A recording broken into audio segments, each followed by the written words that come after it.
These here are offices.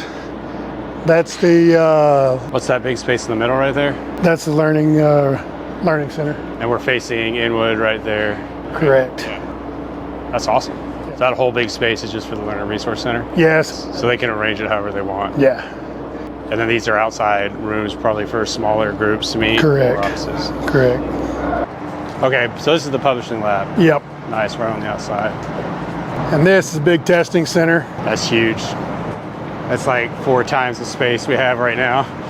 That's awesome. Writing lab is here. Math lab right next door. Nice.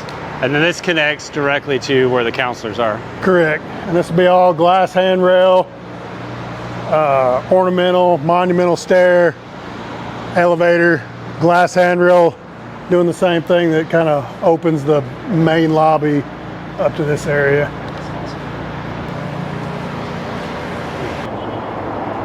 It's incredible.